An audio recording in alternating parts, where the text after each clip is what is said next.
The fluorescent lights of St. Catherine's Hospital emergency room buzzed overhead like angry wasps, each flicker sending a fresh spike of nausea through my already churning stomach. I pressed my palm against the cool tile wall of the staff corridor, breathing through my nose the way the pregnancy app had taught me, counting to 4 with each inhale. 4 months. I was 4 months pregnant, and nobody could know. My hand moved instinctively to my abdomen, where the smallest curve had begun to show beneath my scrubs. I'd started wearing a size larger 2 weeks ago to hide the change, layering my tops and keeping my movements careful to avoid drawing attention. The morning sickness, which was a cruel joke since it lasted all damn day, had finally started to ease in the past couple of weeks. But the bone-deep exhaustion remained my constant companion, making every 12-hour shift feel like running a marathon through quicksand. Riley, trauma too needs cleaning. Jen's voice cut through my moment of weakness. She didn't even glance at me as she rushed past, her arms full of fresh linens.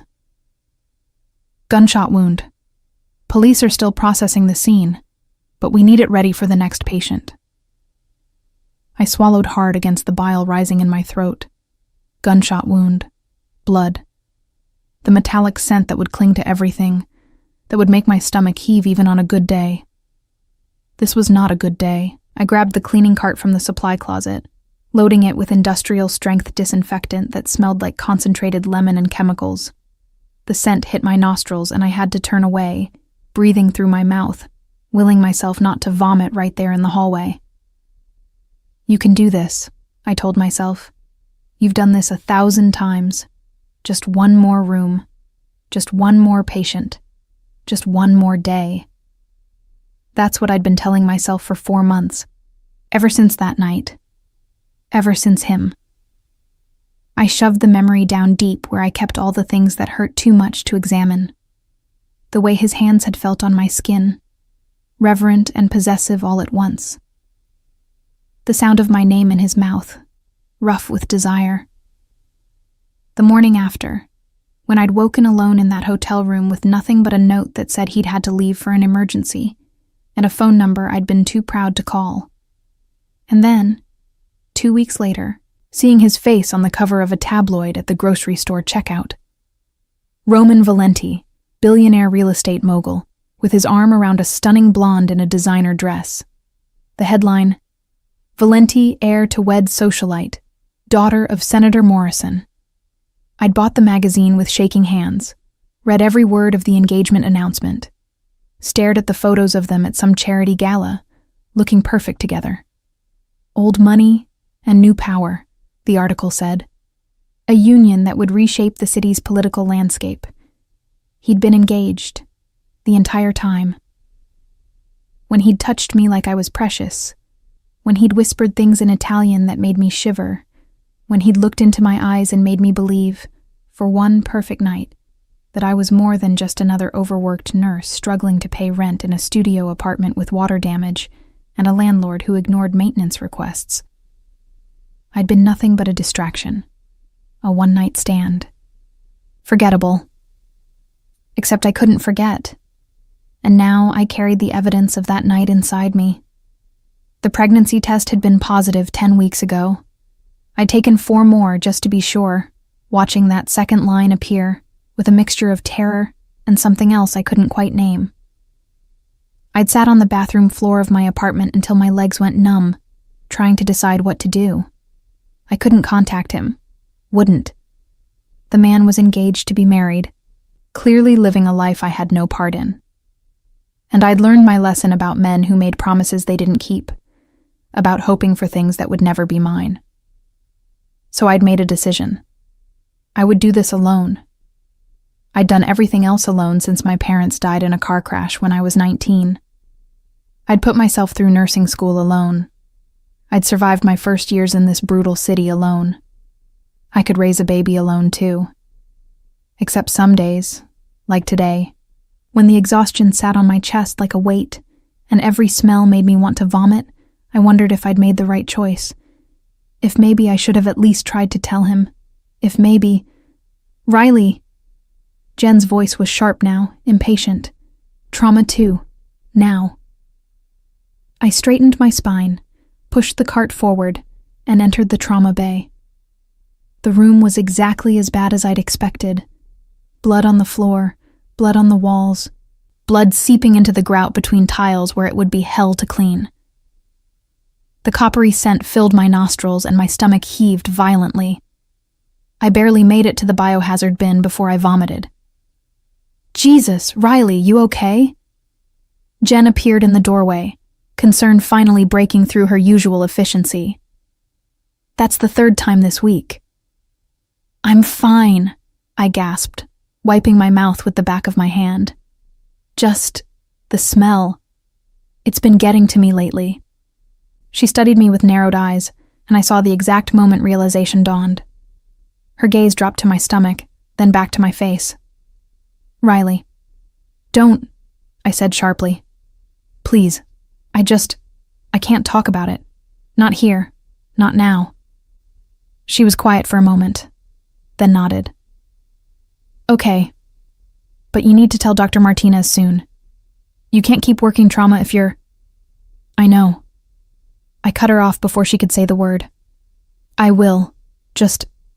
Not yet, and not until I'd figured out how to make this work. Not until I'd saved enough money to take maternity leave without losing my apartment. Not until I'd convinced myself that I could actually do this. I cleaned the trauma bay with mechanical precision, breathing through my mouth, focusing on the task rather than the nausea or the fear or the loneliness that threatened to swallow me whole. By the time I finished, my shift was nearly over. Just 2 more hours. I could make it 2 more hours. I was restocking the supply cart when I heard the commotion in the main corridor. Voices raised, urgent, and beneath it all, a tone of command that made the hair on the back of my neck stand up. I don't care about your protocols. A man's voice cut through the chaos. Deep, rough, with an accent that wrapped around certain words like a caress. My man needs the best surgeon you have, and he needs him now. That voice. No, it couldn't be. I turned slowly, my heart hammering against my ribs, and looked down the corridor toward the main desk. And there he was. Roman Valenti, in the flesh, looking exactly as devastatingly handsome as I remembered. Tall and broad-shouldered in a charcoal suit that probably cost more than I made in 3 months, his dark hair swept back from a face that could have been carved from marble. Sharp cheekbones, strong jaw, and those eyes, dark and intense, and currently locked on the unfortunate administrative nurse, trying to explain hospital procedures to him. He had 2 men with him, both built like professional fighters, both wearing expressions that suggested they'd be happy to enforce whatever their boss wanted. Mr. Valenti, the nurse was saying, her voice shaking slightly, I understand your concern, but all patients must be triaged according to... He was shot protecting me, Roman interrupted, his voice dropping to something dangerous. He's bleeding out while you shuffle paperwork. Get me your best surgeon. That's when I noticed the 3rd man, half supported between Roman's bodyguards, his shirt soaked with blood, his face pale with shock. Gunshot wound. Of course. My feet were moving before my brain caught up, carrying me down the corridor toward them. Professional instinct overriding self-preservation. I'll take him, I said, my voice steadier than I felt. Trauma 3 is open. I'll get Dr. Chen. Roman's head snapped toward me at the sound of my voice. Our eyes met across the distance, and I watched recognition flash across his face. His expression shifted from commanding to shocked, to something I couldn't quite read in the space of a heartbeat. Riley, he said, my name rough in his mouth. The same way he'd said it that night, with his hands in my hair and his body moving against mine. I couldn't breathe, couldn't think. Could only stare at him while the world tilted sideways, and 4 months of carefully constructed defenses crumbled to dust. You know each other? The administrative nurse asked, glancing between us with confusion. No, I said at the same time Roman said, yes, His eyes narrowed. We need to talk. I need to help your friend, I countered, forcing myself into professional mode. It was the only way I'd survive this. Jen, call Dr. Chen. Tell him we have a GSW, chest cavity, active bleeding. Prep trauma 3. I moved toward the injured man, deliberately not looking at Roman, though I could feel his gaze on me like a physical touch. We got the patient into trauma 3, got him stabilized, got Dr. Chen working on him. Through it all, I was hyper-aware of Roman's presence just outside the door, watching through the window, those dark eyes tracking my every movement. By the time Dr. Chen had the patient stable enough to move to surgery, my hands were shaking and my stomach was churning again. Good work, Morgan, Dr. Chen said as we wheeled the patient toward the elevator. You okay? You look pale. Fine, I lied. Just a long shift. I turned to leave, to escape, to get as far away from Roman Valenti as possible, before I did something stupid like cry or scream, or tell him exactly what I thought of men who made you believe in fairy tales, and then turned out to be engaged to someone else. But he was there, blocking my path, his large frame filling the corridor. Riley, he said again, we need to talk, now. I'm working, I said, trying to step around him. His hand shot out, not grabbing me, but creating a barrier. Please. The please undid me. This powerful man, who clearly commanded rooms and scared administrative staff, was saying please. 5 minutes, I said. The family consultation room, down the hall on the left. I led him there, my heart hammering, my mind racing. What could he possibly want to say? Was he going to ask me not to tell anyone about our night together? Was he going to offer me money to keep quiet about? Oh, God. Did he know? I looked down at my scrubs, at the way the fabric hung loose over my barely there bump. He couldn't possibly know. I'd been so careful. The consultation room was small and private, designed for delivering bad news to families. It felt appropriate. Roman closed the door behind us with a soft click. In the enclosed space, I could smell his cologne, something woody and expensive that brought back memories of tangled sheets and whispered words. 4 months, he said, his voice low. You disappeared for 4 months. I didn't disappear, I said, lifting my chin. I went home. You weren't there. You left a note. I had an emergency. I left my number. You left a lot of things out, I shot back. Like the fact that you were engaged. His jaw tightened. That's not what you think. Really? I laughed, the sound bitter. Because I think you're a man who sleeps with random women while his fiancée plans their wedding. I think you're exactly the kind of man I should have known better than to trust. And I think this conversation is over. I moved toward the door, but he stepped in front of it. Riley, please, just listen. No. My voice broke. I don't want to hear it. I don't want your explanations or your excuses or whatever lies you've prepared. I want you to leave me alone. I can't do that. Why not? I demanded, anger finally overtaking fear and heartbreak. What could you possibly want from me? We had one night. One. It's done. It's over. Go back to your fiancé and your perfect life and forget I exist. I've tried, he said roughly. I've tried every day for 4 months to forget you. The way you tasted, the sounds you made, the way you looked at me like I was worth something more than my last name and my bank account. I've tried, Riley, and I can't.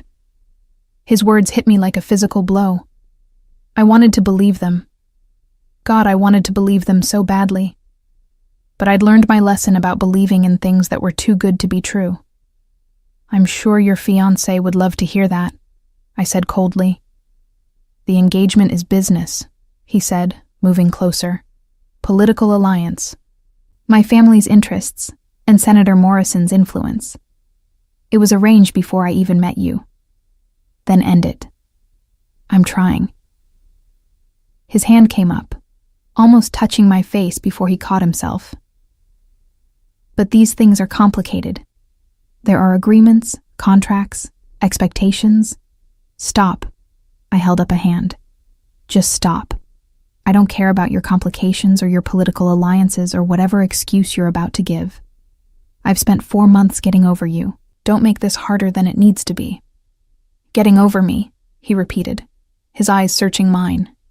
Is that what you're doing? Yes. Then why do you look like you're about to cry? Because I am, I thought. Because seeing you again hurts worse than I thought possible. Because I'm carrying your child and I can never tell you. I'm tired, I said instead. It's been a long shift.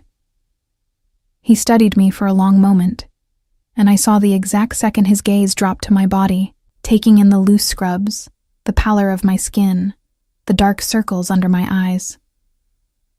Are you sick? He asked, concern bleeding through his controlled exterior. No. Riley, your friend is going into surgery, I interrupted, desperate to end this before he saw too much, guessed too much. You should be there. I need to get back to work. I reached for the door handle, but his hand covered mine. The contact sent electricity through me, muscle memory of that night making my body react even as my mind screamed at me to run. This isn't over, he said quietly. I will find a way to fix this, to fix us. There is no us, I whispered. There never was. I pulled my hand free and walked out, leaving him standing in that small room with his broken promises and his complicated life. I made it to the staff bathroom before the tears came, made it into a stall before my legs gave out, made it through the rest of my shift on autopilot, avoiding the corridors where I might run into him again. But I knew, with a certainty that settled deep in my bones, that Roman Valenti had just walked back into my life. And this time, he wasn't going to let me go. I thought avoiding Roman Valenti would be simple. The hospital was huge. His world and mine barely overlapped. And if I kept my head down and stuck to my schedule, our paths wouldn't cross again. I was wrong. The first sign came the next morning. I arrived for my shift to find a massive bouquet of white roses waiting at the nurse's station, my name on the card in elegant script. Someone has an admirer, Jen said, waggling her eyebrows. Secret boyfriend? No. I plucked the card from the flowers without opening it and threw it in the trash. Just someone who doesn't understand the word no. But the roses kept coming. Every day for a week. Always white. Always extravagant. Always with a card I didn't read before tossing it. On the 8th day, the roses were accompanied by something else. A donation announcement posted in the staff break room. Roman Valenti had donated $5 million to St. Catherine's Emergency Department for equipment upgrades, staff bonuses, and facility improvements. Can you believe it? Jen gushed, reading the announcement over my shoulder. $5 million. Just like that. They're saying he's never donated to a hospital before. Why do you think he chose us? I knew exactly why. And it made my blood boil. The roses stopped after that, but the evidence of Roman's presence didn't. A new MRI machine arrived, top of the line. The staff lounge was renovated, complete with massage chairs and a fancy espresso machine. Our supply budget tripled overnight. He was buying his way into my workplace, making himself indispensable, ensuring everyone at St. Catherine's would sing his praises. It was calculated, strategic. And it was working. That Valenti guy is a saint, one of the older nurses said during a break.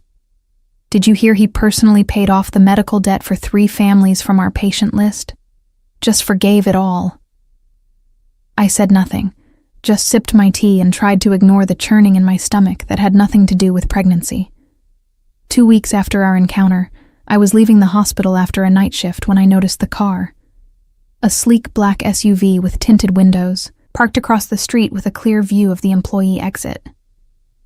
I'd seen it before, I realized. 3 times this week. Always in the same spot. Always occupied. Though I couldn't see the driver through the dark glass.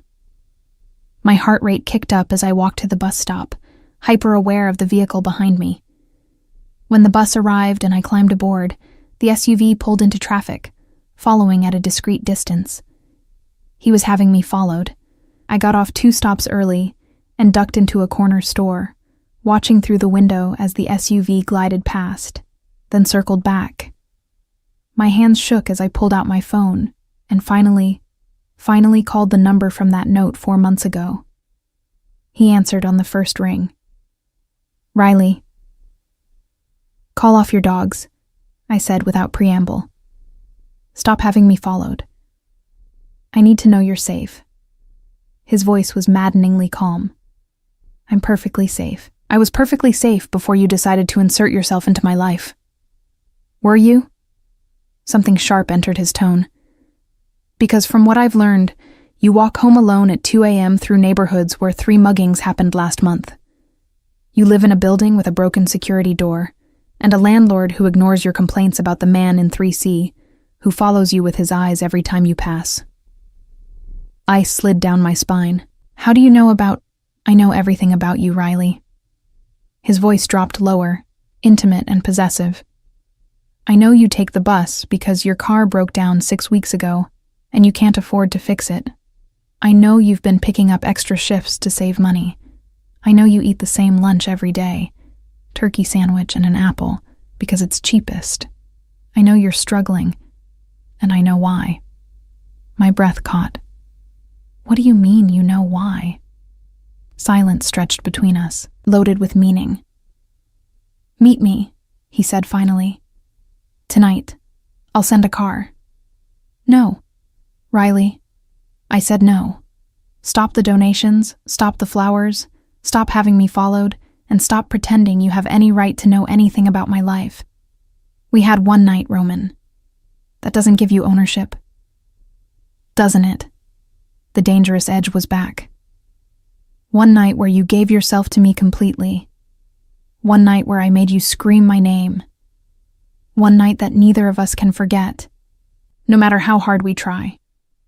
Heat flooded through me at the memory, my body betraying me even as my mind screamed at me to hang up. "You're engaged," I said, my voice shaking. "To someone else. Whatever we had, it's done. The engagement is ending. I'm meeting with Senator Morrison tomorrow to dissolve the arrangement." My heart stuttered. "You're lying." "I don't lie to you, Riley. I never have." He paused. The engagement was always political, always temporary. It served its purpose, but it's becoming a complication I no longer need. Because of me. Because of you, he confirmed. Because 4 months ago, I met a woman who looked at me and saw a man instead of a name or a bank account. Because I can't stop thinking about her. Because I made a mistake walking away that morning, and I'm not making that mistake again. I closed my eyes, pressing my free hand against my stomach where his child grew. "It's too late, Roman." "It's not. It can't be." Desperation crept into his voice, the first crack in his controlled exterior. "Riley, please, just talk to me. Let me explain everything. I have to go." I disconnected before he could finish, before I could give in to the part of me that wanted to believe him, wanted to trust him, wanted to fall into his arms and let him fix everything. But men like Roman Valenti didn't fix things. They owned them. I made it home, hyper-aware of the SUV still following at a distance. When I reached my building, I looked back and saw it parked half a block down, a silent guardian I didn't want and couldn't escape. Inside my apartment, I locked the door and leaned against it, my hand pressed to my stomach. "Your father is insane," I whispered to the baby. "Absolutely insane." My phone buzzed. A text from an unknown number. "The man in 3C won't bother you anymore. He's been relocated. Your landlord will fix the security door tomorrow. along with everything else you've reported. Your car is being repaired and will be returned by Friday. And whether you like it or not, Marcus will continue to keep watch until I'm certain you're safe. R. I stared at the message, torn between gratitude and fury. He was steamrolling over my life, making decisions without asking, fixing problems I hadn't asked him to fix. Another text arrived. I know you're angry, but I also know you're scared, though you won't admit it. Let me protect you, Riley. It's all I'm asking. I typed and deleted 3 different responses before finally settling on, you don't get to decide what I need. His response was immediate. Then tell me what you need. Ask me for anything, and it's yours. I shouldn't respond. I should block his number, file a restraining order, do something to put distance between us. Instead, I typed, I need you to tell me the truth. About everything. 3 dots appeared, disappeared, appeared again. Finally, tomorrow, 7 p.m. I'll send a car. Please, Riley, give me a chance to explain. I should say no. I knew I should say no. But I was tired of being alone, tired of being scared, tired of wondering if maybe, just maybe, there was more to Roman Valenti than tabloid headlines and political maneuvering. One chance, I typed. That's all you get. That's all I need. I set my phone down and moved to the window, pulling back the curtain just enough to see the SUV still parked below. Marcus, Roman had called him, my unwanted bodyguard. As I watched, the window rolled down briefly, and I caught a glimpse of the man inside, broad-shouldered, professional, clearly ex-military. He lifted a hand in a small wave, acknowledging that he knew I was watching. Despite everything, I felt safer knowing he was there. I hated that I felt that way. Hated that Roman's protection was already wrapping around me like a warm blanket. Hated that part of me wanted to give in, to let him take care of everything, to stop fighting so hard just to survive. But survival was all I'd known since my parents died. I'd built my life on independence, on not needing anyone, on being strong enough to stand alone. Now Roman was offering to stand with me, or maybe in front of me, shielding me from everything, including my own choices. My phone buzzed again. Not a text this time, but a news alert. Breaking. Valenti-Morrison engagement in jeopardy.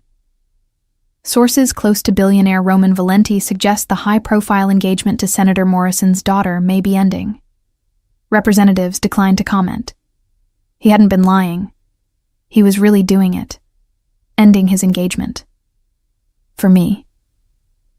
The realization sent my head spinning. What did that mean? What did he expect from me? What did I want from him? I didn't know, but tomorrow I'd find out. I changed into my nightgown and climbed into bed, one hand resting on my barely there bump.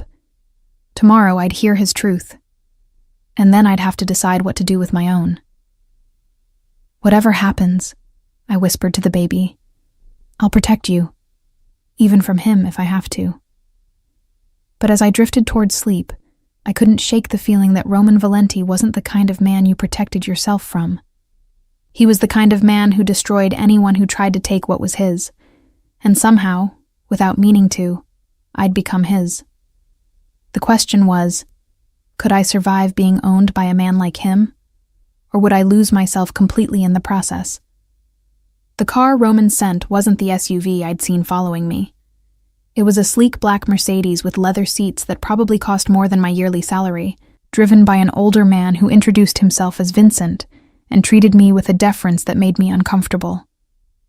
Mr. Valenti asked me to assure you that you're in complete control this evening, Vincent said, as we pulled away from my building.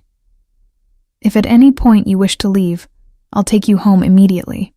No questions asked. The thoughtfulness of it, giving me an escape route, making sure I felt safe, made my chest tight. This was the Roman from that night 4 months ago. The one who'd ask permission before every touch, who'd made sure I was comfortable, who'd held me afterward like I was something precious. I'd almost forgotten that version of him existed beneath the commanding billionaire who'd steamrolled into my life. We drove through the city as dusk settled over the skyline, eventually pulling up to a building I recognized from the tabloids. Valenti Tower, the crown jewel of Roman's real estate empire, 50 stories of steel and glass that dominated the waterfront. Top floor, Vincent said, guiding me to a private elevator that required a key card. Mr. Valenti is waiting. The elevator was all mirrors and soft lighting, and I caught sight of myself as we ascended.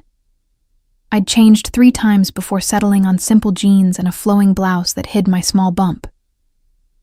I'd left my hair down because I remembered the way Roman had tangled his fingers in it that night, the way he'd whispered that it felt like silk.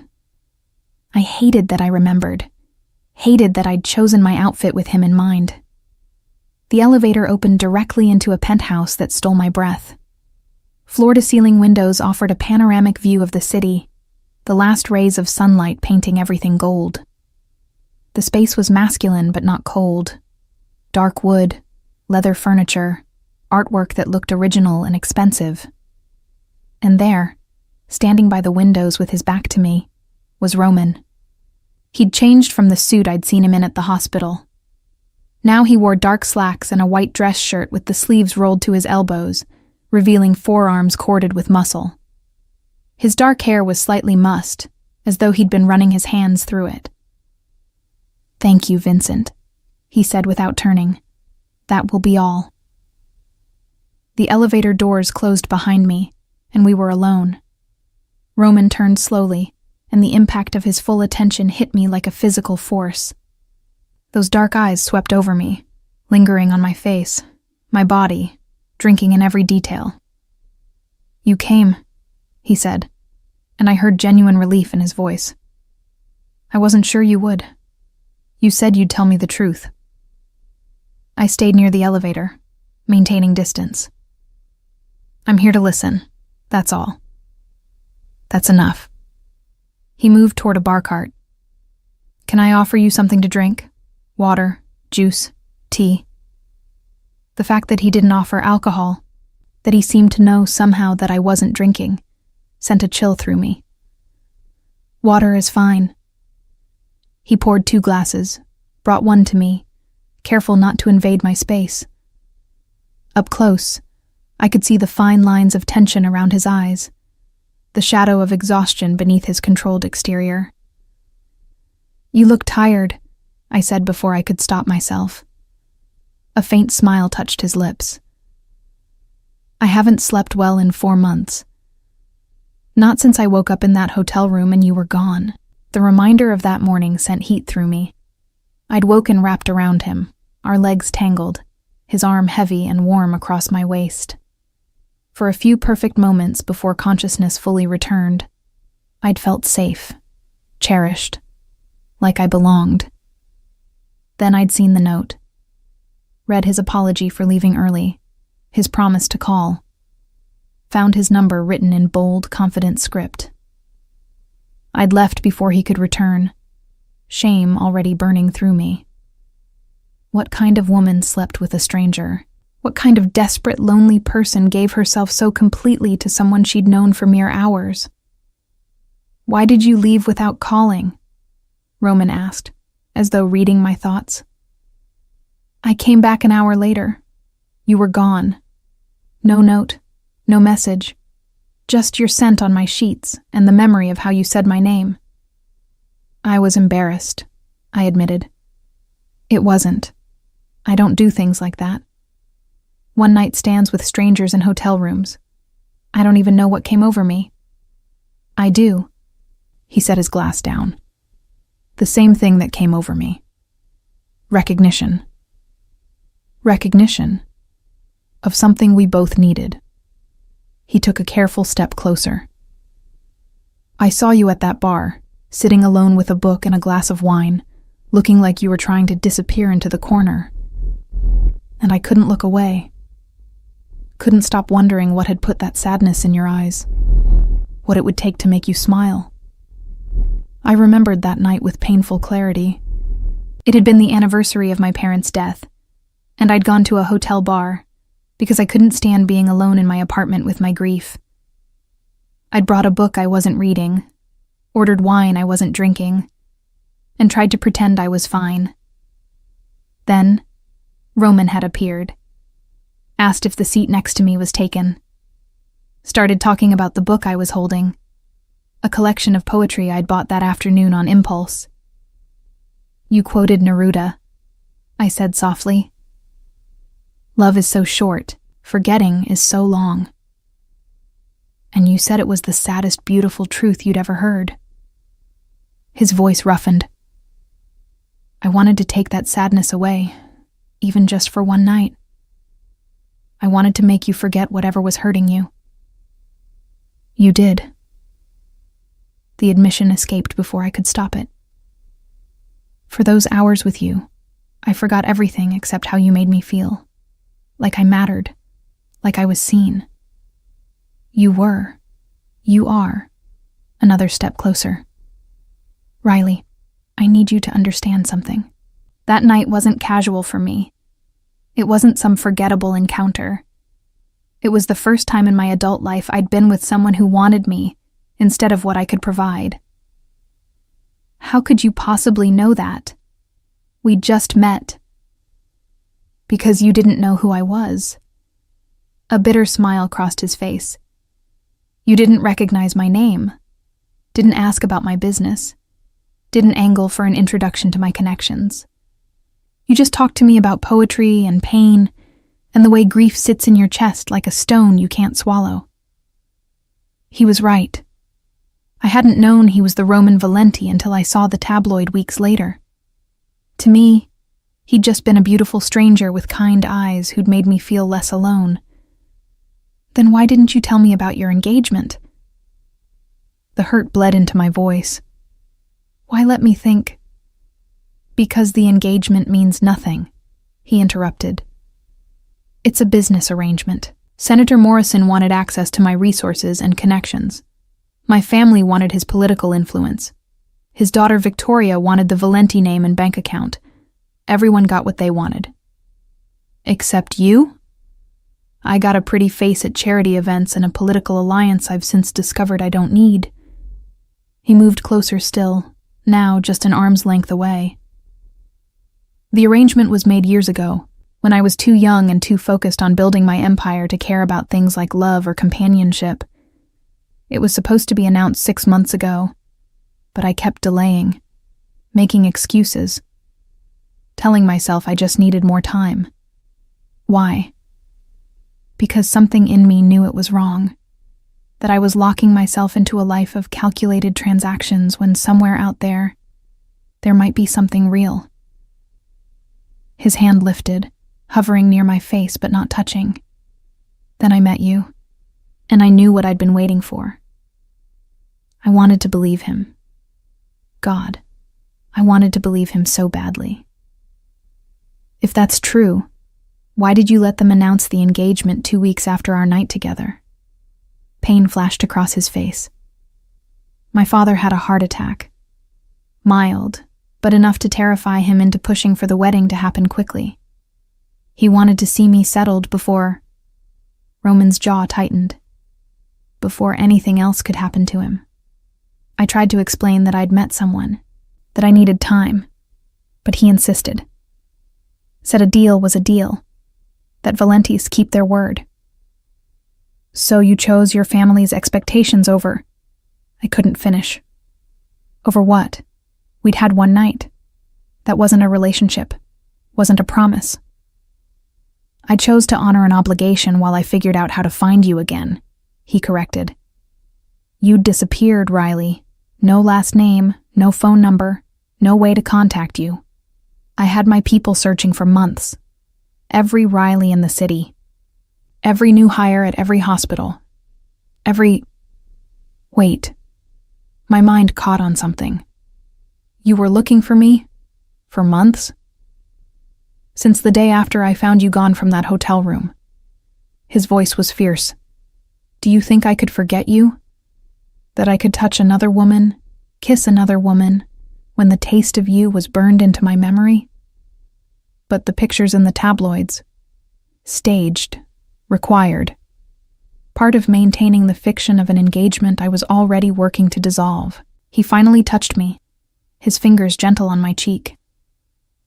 I haven't been with anyone since you, Riley. Haven't wanted anyone since you. The confession made my breath catch. Roman, tell me you feel it too, he demanded, his thumb tracing my lower lip. Tell me these 4 months have been as much hell for you as they've been for me. Tell me I'm not alone in this madness. I should pull away, should create distance, should protect myself and my baby from this dangerous man who was looking at me like I was oxygen and he was drowning. Instead, I whispered, "You're not alone." The words seemed to break something in him. He pulled me against him, his arms wrapping around me, his face buried in my hair. "I thought I'd lost you," he said roughly. "When I saw you at the hospital, for a moment I thought I'd imagined you, that I'd wanted to find you so badly I'd started hallucinating." I let myself lean into him, just for a moment, breathing in his scent, cedar and bergamot and something uniquely Roman. My body remembered this, the way we fit together, the safety of his arms. Then reality crashed back. I pulled away, putting distance between us. "This doesn't change anything," I said, even though it changed everything. "You're still engaged. I'm still—" I caught myself before saying pregnant. "I'm still trying to build a life. We can't just pick up where we left off." "Why not?" "Because it's not that simple. You can't just buy your way into my life with hospital donations and car repairs and bodyguards."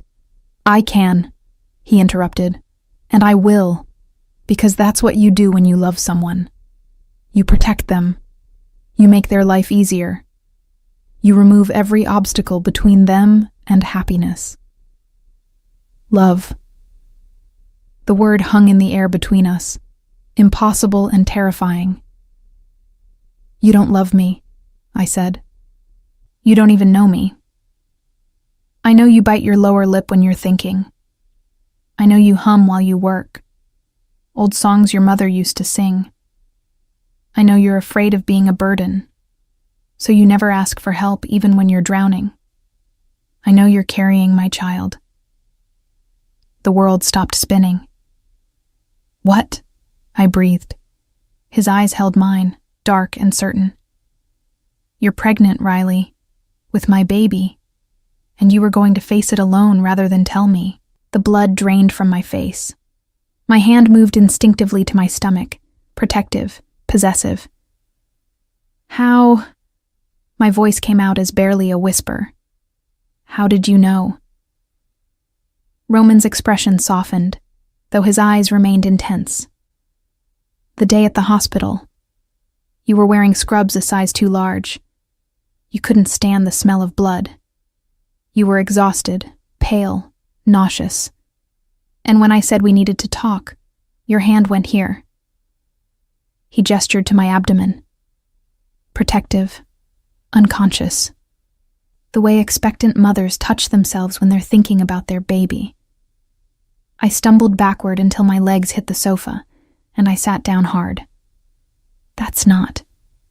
You can't possibly know for certain from just—" I had my doctor review the symptoms. Then I had someone check with your insurance company. At my sharp intake of breath, he continued. "You had your first prenatal appointment 8 weeks ago. You're 16 weeks pregnant, due in late April. And the violation of my privacy should have enraged me. Instead, I felt strangely relieved that the secret was finally out, that I didn't have to carry it alone anymore." "You had no right," I said. But there was no heat in it. I had every right.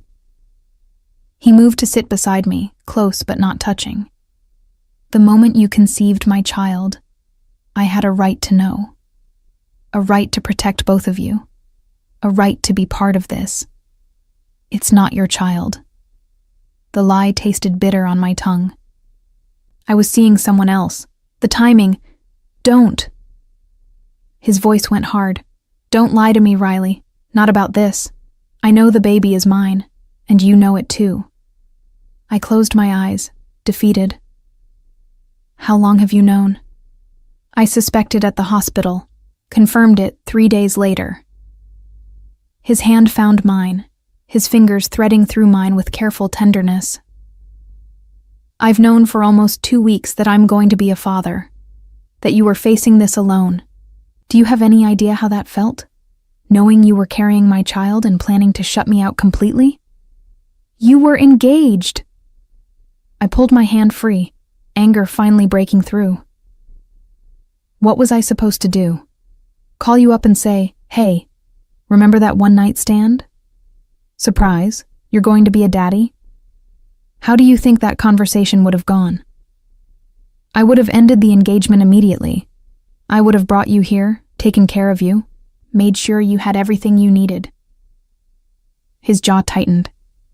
Instead, you've been working 12-hour shifts on your feet, living in an apartment with mold in the bathroom and a broken heater, eating vending machine food because you're too tired to cook.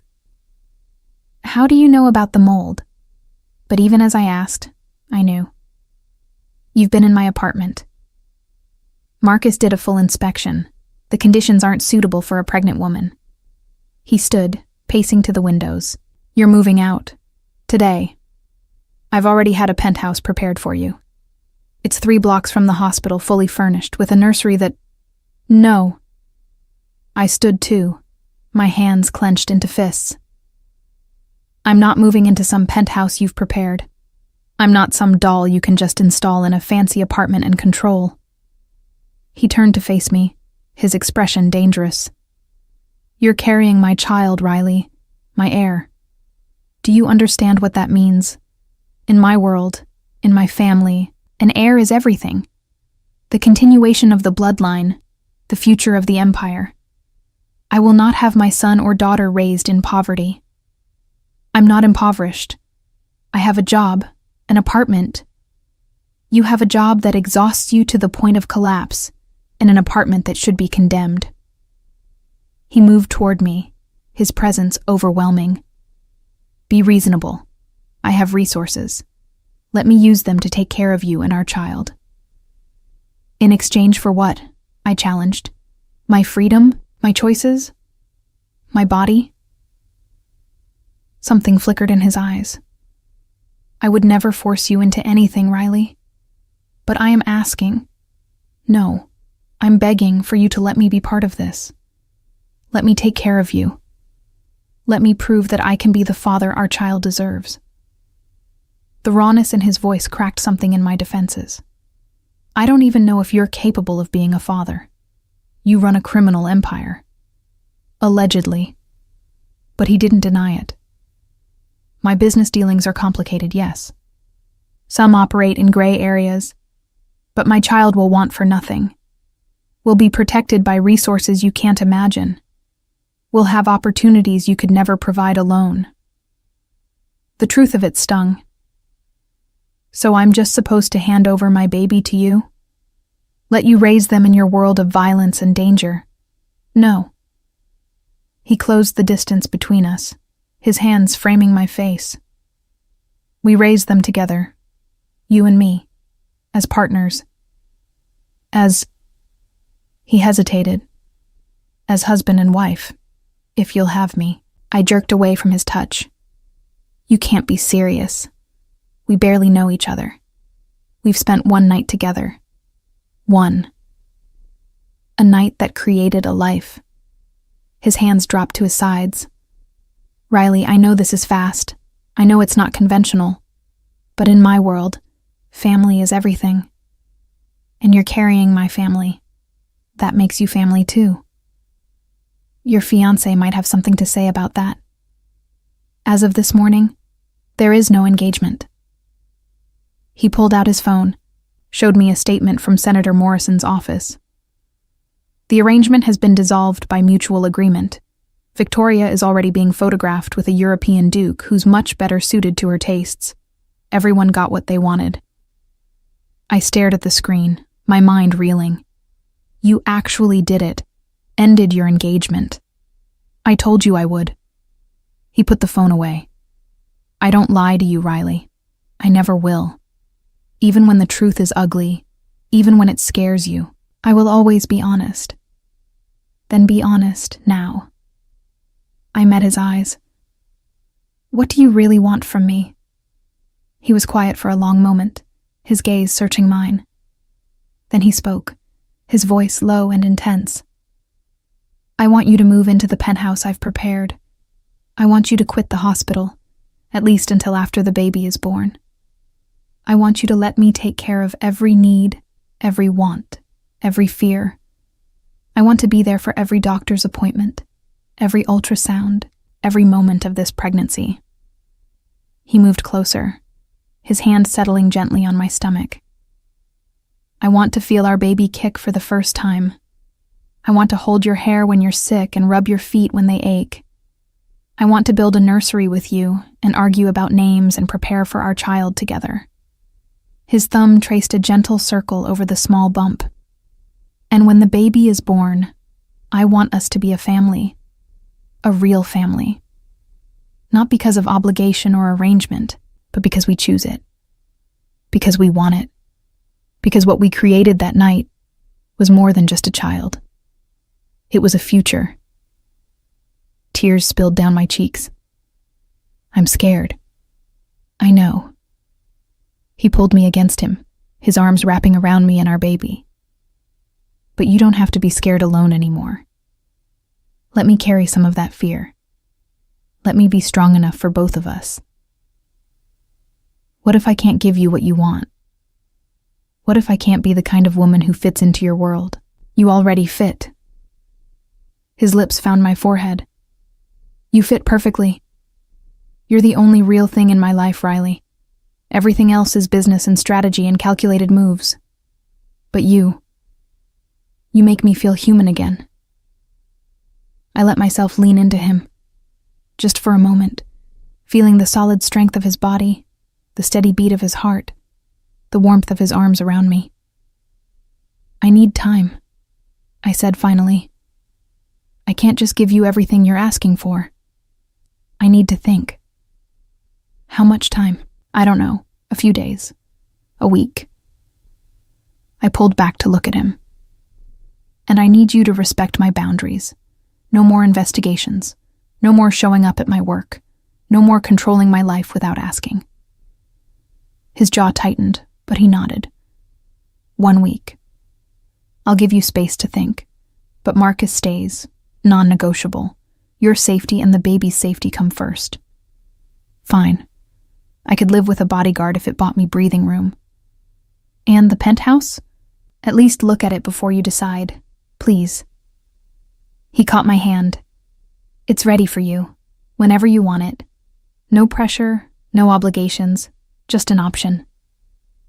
I wanted to refuse outright, but the thought of my apartment with its mold and broken heater, the exhaustion of my shifts, the constant worry about money, it all pressed down on me until I could barely breathe. I'll look at it, I conceded, but I'm not promising anything. That's all I ask. He lifted my hand to his lips, pressing a kiss to my knuckles. Thank you, Riley, for listening, for considering, for carrying our child. Our child. The words sent a shiver through me, equal parts fear and something else. Something that felt dangerously close to hope. I should go, I said. I have an early shift tomorrow. Not anymore. At my sharp look, he held up a hand. I didn't do anything. But I spoke with Dr. Martinez this afternoon. He's concerned about you working such long hours while pregnant. He wanted to reduce your schedule but was worried about the financial impact. So I made a donation specifically designated for paid leave for pregnant staff members. You'll receive your full salary while working reduced hours, or none at all if you prefer. I should have been angry, should have raged at him for interfering again, but all I could feel was bone-deep relief. Reduced hours, I said. I still want to work. I just need it to be sustainable. Whatever you want. He touched my face, his thumb tracing my cheekbone. Vincent will take you home. And Riley? Yes? I meant what I said. I'm going to prove to you that I can be the man you need, the father our child deserves, whatever it takes, however long it takes. As I rode the elevator down, my hand resting on my stomach, I let myself imagine it. A life where I wasn't alone, where someone else helped carry the weight, where my child had a father who wanted them, who would protect them, who would love them fiercely. It was dangerous to hope. I'd learned that lesson too many times. But as Marcus followed my car home, as I climbed the stairs to my apartment and saw that the security door had been fixed just as Roman promised, I felt something unfamiliar blooming in my chest. Maybe, just maybe, I didn't have to do this alone anymore. And maybe that wasn't surrender. Maybe it was strength. The strength to accept help when I needed it. The strength to give Roman a chance to prove himself. The strength to believe that sometimes fairy tales could be real. Even if the prince was more dangerous than charming. Even if the happy ending was wrapped in complications and control and the dark promises of a man who claimed me as his. I touched my stomach, feeling the slight swell where our baby grew. Your daddy is terrifying, I whispered. But maybe, just maybe, he's also exactly what we need. The penthouse Roman had prepared wasn't just beautiful. It was a love letter written in marble and glass. I went to see it 3 days after our conversation, telling myself I was just looking, just considering options. Marcus drove me there in the morning, and the moment I stepped inside, I knew I was in trouble. Floor-to-ceiling windows flooded the space with natural light. The kitchen had every appliance I'd ever dreamed of. The master bedroom had a bathroom with a soaking tub that could easily fit 2 people. And the nursery destroyed me. Soft gray walls, white furniture that looked like it belonged in a magazine, a rocking chair positioned near windows overlooking the city. But it was the small touches that broke through my defenses. A mobile of stars and moons hanging over the crib. A bookshelf already filled with children's classics. A framed print on the wall that read, "You are my sun, my moon, and all my stars." Mr. Valenti picked everything himself, the building manager said, hovering in the doorway. Spent hours getting it just right. Said he wanted it to be perfect for his...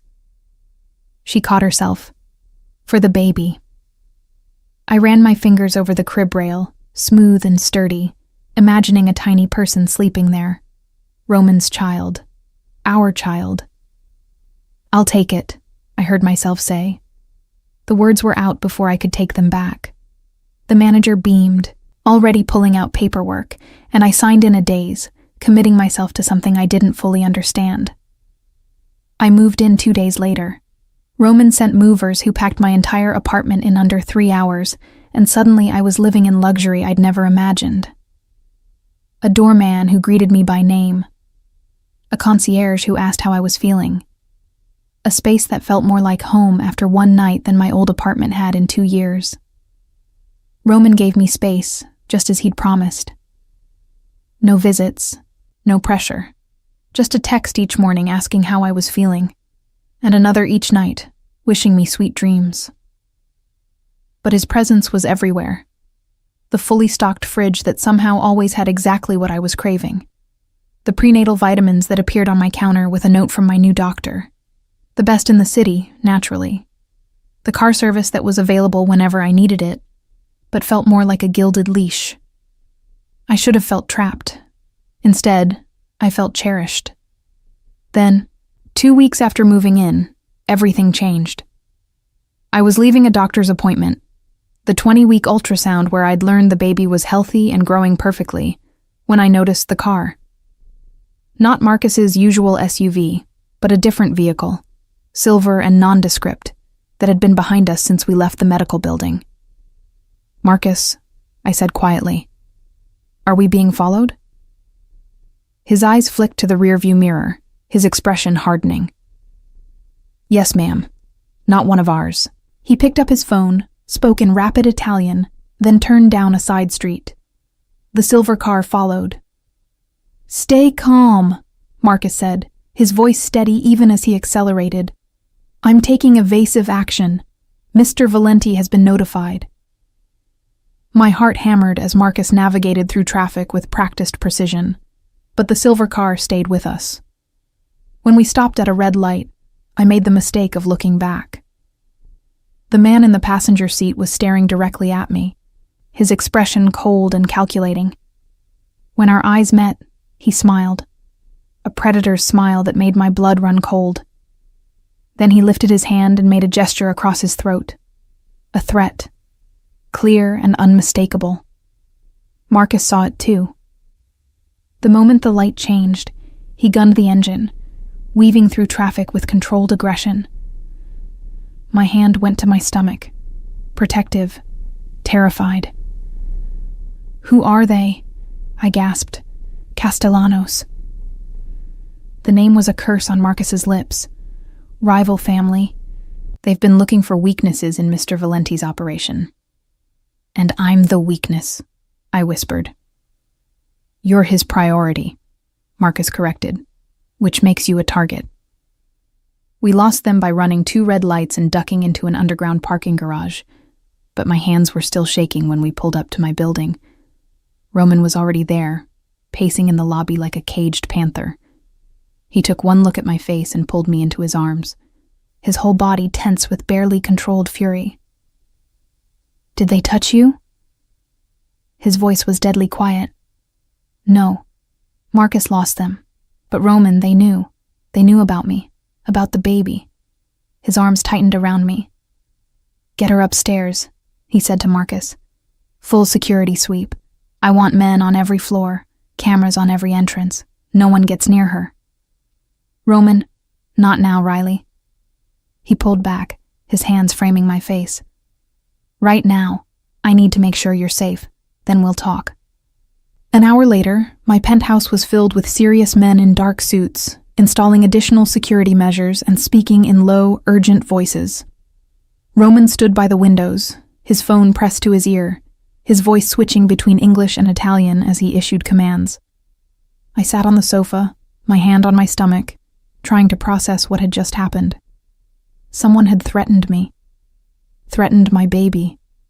Because of Roman. "They're gone," Roman said, ending his call and coming to sit beside me. "Every single one of them.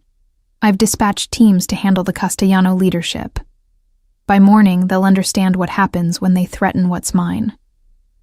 The casual way he spoke of violence should have terrified me.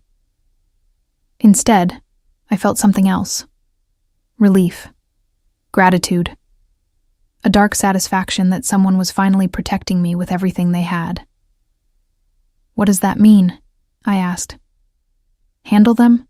It means they'll receive a message they can't ignore." His hand found mine. "And they'll know that touching you, even looking at you wrong, means war. I don't want people to die because of me. They won't die because of you." His voice went hard. "They'll die because they made the mistake of thinking they could use you against me. That's on them, not you." I should have argued, should have insisted on a nonviolent solution. But when I closed my eyes, I saw that man smile, his throat-cutting gesture, and all I could feel was fear. "I'm scared," I admitted. "I know." He pulled me against him, his arms wrapping around me and our baby. "But I promise you, Riley, no one will touch you. I'll burn this entire city to the ground before I let anyone hurt you or our child." The absolute conviction in his voice should have frightened me. Instead, it made me feel safe in a way I'd never felt before. "Is this what life with you is like?" I asked. "Constant danger? Always looking over my shoulder?" "It won't be constant," he said. "Once the Castellanos understand the cost of targeting you, once the other families see how I protect what's mine, the threats will stop. They'll know better than to come near you. And until then? Until then, you're under my protection 24 hours a day." He pulled back to look at me, which means I'm moving in. My eyes widened. What? I can't protect you from across town, Riley. I need to be here, with you, making sure nothing and no one can reach you. His jaw set in a stubborn line. I'm not asking permission. This is non-negotiable. You can't just move into my apartment. Our apartment, he corrected. I own the building, and you're carrying my child. That gives me every right to be here. I wanted to argue, wanted to insist on boundaries and independence and all the things I'd been fighting for. But the truth was, I'd never felt safer than I did in his arms. And our baby deserved that safety more than I deserved my pride. Fine, I said. But you sleep in the guest room. And we established some ground rules. A slow smile crossed his face. Whatever you want, Tesoro. What does that mean, Tesoro? Treasure. His hand moved to my stomach, gentle and possessive. It's what you are to me. You and our baby, my most precious treasures. The endearment wrapped around my heart like a warm blanket. I was falling for him, I realized. Despite the danger, despite the complications, despite everything that said I should run, I was falling for Roman Valenti. And God help me, I didn't want to stop. That night, Roman moved in with a single bag. Everything else is being delivered tomorrow, he explained. I didn't want to overwhelm you. We established a routine quickly. He worked from home, taking calls in the second bedroom he'd converted to an office. I read, worked on my reduced schedule at the hospital with Marcus glued to my side, and tried to adjust to having another person in my space. It was strange and intimate and terrifying. Roman cooked breakfast every morning. Apparently his grandmother had taught him, and we ate together, talking about everything and nothing. He asked about my day, my appointments, how I was feeling. He told me about his business, the legitimate parts at least, and made me laugh with stories about the politicians and socialites he dealt with. At night, we sat on the sofa and watched movies, his hand often finding its way to my stomach, his face transforming with wonder every time the baby moved. She's strong, he said one evening, his palm pressed against a particularly vigorous kick. She's going to be a fighter. She? I raised an eyebrow. You're assuming it's a girl?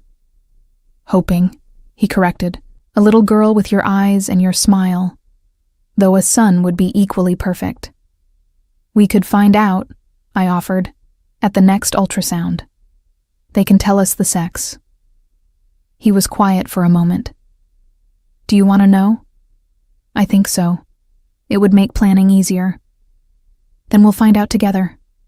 He lifted my hand to his lips. Everything about this baby, we do together. That's the deal. The deal. The strange arrangement we'd fallen into, somewhere between partnership and something more. The kiss he pressed to my knuckles lingered, and when I looked up, his dark eyes were intense, heated. Riley, he said, my name rough with desire. Roman, we can't. I know. But he didn't move away. I know you're not ready, that you don't trust me yet. But I need you to know, what I feel for you, it's not just about the baby. It's about you. The way you laugh at my terrible jokes, the way you hum while you cook, the way you challenge me when everyone else just agrees with whatever I say. His hand cupped my face, his thumb tracing my cheekbone. I'm falling in love with you, Riley Morgan. And I think you might be falling for me too. I should have denied it, should have pushed him away, should have protected my heart. Instead, I leaned into his touch and whispered, I'm terrified. So am I. His forehead rested against mine. I've never felt this way about anyone. Never wanted to give someone my whole world and trust them not to destroy it. But you make me want impossible things. Like what? Like a real family. Like love that isn't transactional.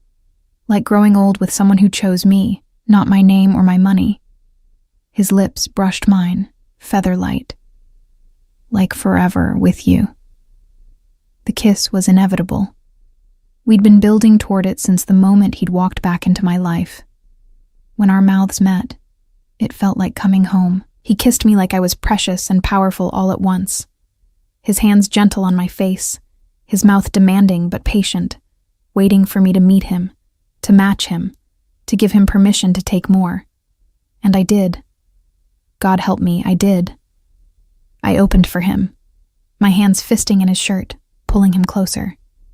The kiss deepened, his tongue sliding against mine, tasting, claiming, promising things that made me shiver with want. When we finally broke apart, both breathing hard, his eyes were nearly black with desire. "Bedroom," he growled. "Now, unless you tell me to stop." I should have told him to stop, should have remembered all my rules and boundaries and careful self-preservation. Instead, I took his hand and led him to my room, ready to surrender to the inevitable. Ready to let Roman Valenti claim me completely.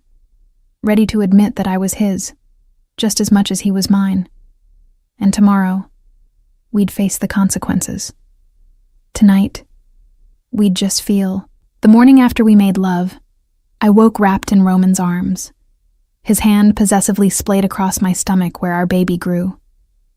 Sunlight streamed through the windows, painting everything gold. And for a moment, one perfect, crystalline moment, I felt complete. Then my phone rang. Marcus's name flashed on the screen, and Roman was instantly alert, reaching for the phone before I could. "Talk," he said, his voice sharp. I watched his expression darken as he listened, his jaw tightening with barely controlled rage. "How many?" A pause. "Fuck. Lock down the building. I want everyone on alert." His eyes met mine. "She's not leaving this apartment. I don't care if the building burns down. No one gets to her." He ended the call and pulled me against him, his whole body tense. "What's happening?" I asked, fear creeping into my voice. "The Castellanos made their move. They hit 3 of my warehouses last night, killed 2 of my men." His hand tightened on my hip. "And they left a message. They want to meet, tonight. They're demanding I bring you." Ice flooded my veins. "Me? Why?" "Because they know you're my weakness." His voice was deadly quiet. "They think threatening you will make me negotiate, make me give them what they want." "What do they want?" "Territory, power, everything I've built." He pulled back to look at me, his dark eyes fierce. "But they've made a critical mistake. They think I'll choose my empire over you." "Won't you?" I whispered. "No." The word was absolute. "I'll burn every building, sacrifice every alliance, destroy everything I've spent my life creating before I let them touch you. You and our baby, you're all that matters." The conviction in his voice made my chest tight. "Roman, you can't just... Watch me." He stood, already pulling on clothes, his movements sharp and efficient. "I'm ending this today. Permanently." "What does that mean?" He paused at the door, looking back at me. "It means I'm going to make them understand what happens when you threaten a Valenti's family. Stay here. Marcus and 6 other men are outside. Don't open the door for anyone except me." "Roman, I love you, Riley." The words stopped my breath. I should have said it last night, should have said it 1,000 times. But I'm saying it now. I love you, and I'm going to protect you, no matter what it costs. Then he was gone, and I was alone with my fear and the baby moving restlessly inside me. The hours crawled past. I tried to read, to watch TV, to do anything but imagine what Roman was doing. Marcus checked on me every 30 minutes, his face grim but reassuring. "He's the smartest man I know," Marcus said during one check-in. "And the most dangerous when someone he loves is threatened. The Castellanos don't stand a chance." I don't want him to die protecting me, I whispered. He won't die, ma'am, but they might. Marcus's expression was hard. Mr. Valenti doesn't make empty threats. If he says he'll burn the city down for you, he means it literally. Night fell. Still no word from Roman. I paced the apartment, my hand on my stomach, talking to the baby to keep myself calm. Your father is either the bravest man alive or the most reckless, I murmured. I haven't decided which. Then my phone rang. Roman's name. I answered instantly. Riley, his voice was rough, strained. I need you to listen very carefully. The Castellanos have changed the terms. They want the meeting to happen at the warehouse district, and they want you there. Absolutely not, I said immediately. I know, but they've made it clear. If you don't come, they'll start killing my men one by one until you do. He paused. I won't force you, but I need you to know. If you agree to this, I will keep you safe. I swear on my life, nothing will happen to you or our baby. I closed my eyes, my free hand on my stomach. What do you need me to do? 2 hours later, I was in the back of an SUV with Marcus and 3 other armed men, driving toward the warehouse district. Roman had wanted to keep me away, but the Castellanos had sent a video. One of Roman's men, bound and beaten, a gun to his head. 1 hour, the message had said. Bring the girl or he dies, then the next one, then the next. Roman had given me one last chance to back out. I'd refused. These men were dying because of me. I couldn't hide while they suffered. The warehouse was exactly as ominous as I'd imagined. Abandoned, surrounded by empty lots, perfect for violence no one would witness. Roman's cars were already there, a line of black SUVs like a defensive wall. Roman himself stood in front of them, flanked by a dozen armed men. When our car pulled up and I stepped out, his expression transformed from controlled fury to something close to anguish. You shouldn't be here, he said, pulling me behind him immediately. This isn't safe. Neither is letting people die for me. I gripped his arm. Let's just get this over with. The Castellanos emerged from the warehouse. 5 men, all armed, all radiating violence. The leader was older, silver-haired, with cold eyes that assessed me like merchandise. So this is the weakness, Marco Castellano said, his voice carrying across the space between us.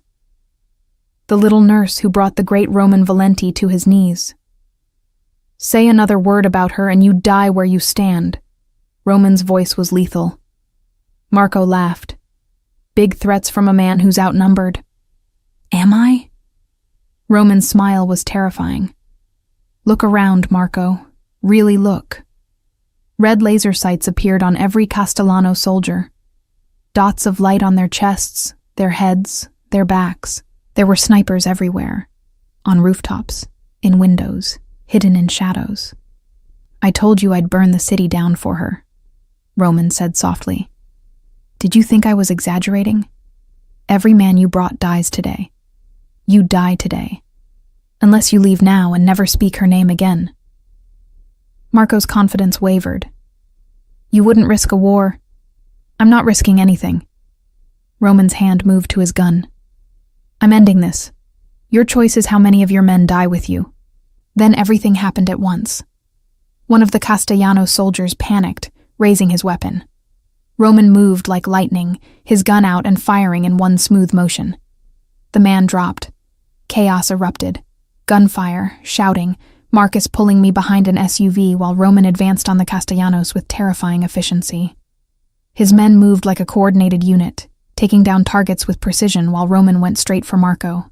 I watched through the gap between vehicles as Roman grabbed Marco by the throat, slamming him against a wall. You threatened my family, Roman snarled. You put a target on the mother of my child. You made the last mistake of your life. Please, Marco gasped. We can negotiate.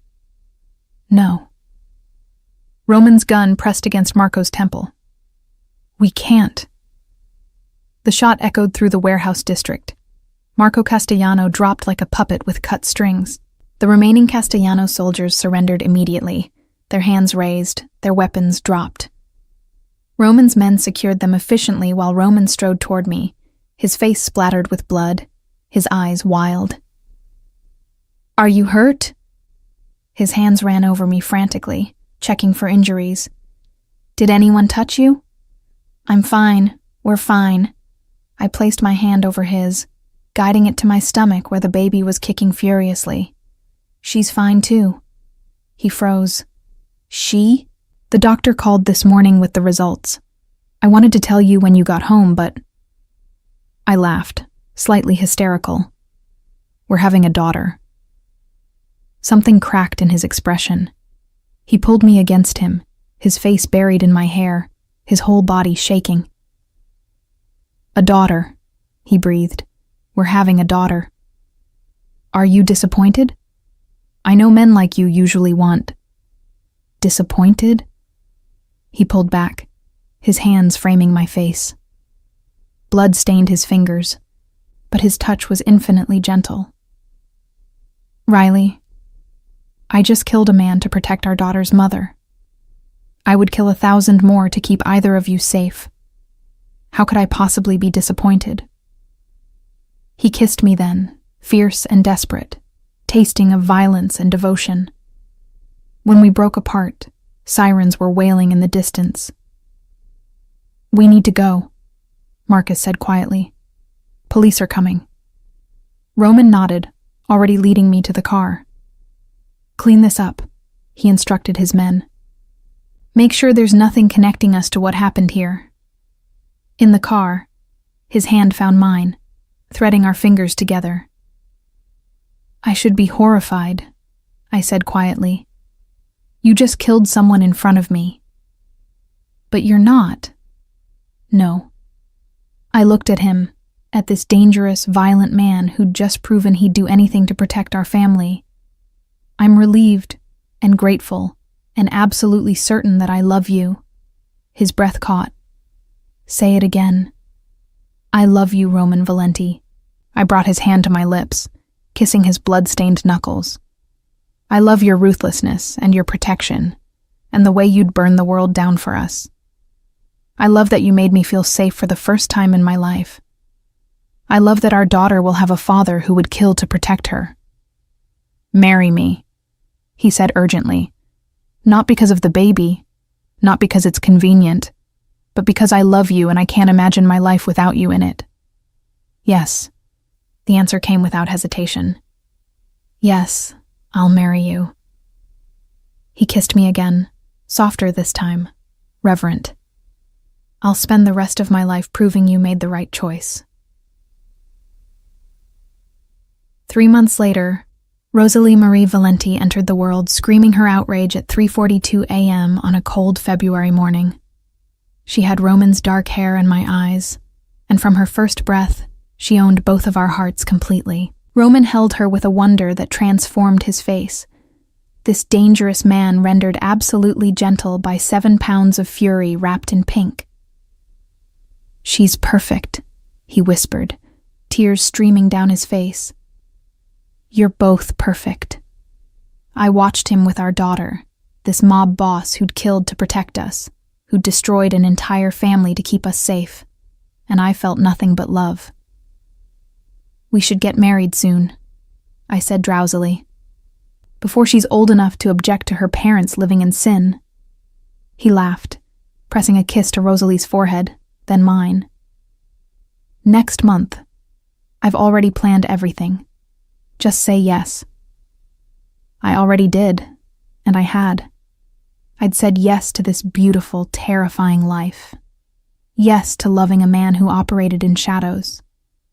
Yes to raising our daughter as a princess in an empire built on blood and devotion. Because Roman had proven, in the most fundamental way, that he would protect us with everything he had, and that was worth more than any conventional life could offer. I love you, he murmured, his arm around me, our daughter cradled between us. My Riley. My queen. Mother of my child. I love you too, I whispered back. My Roman. My king. My always. Rosalie made a small noise, her tiny fist curling around Roman's finger with surprising strength. We were a family. Unconventional, complicated, built on violence and impossible circumstances. But we were ours, and that was everything.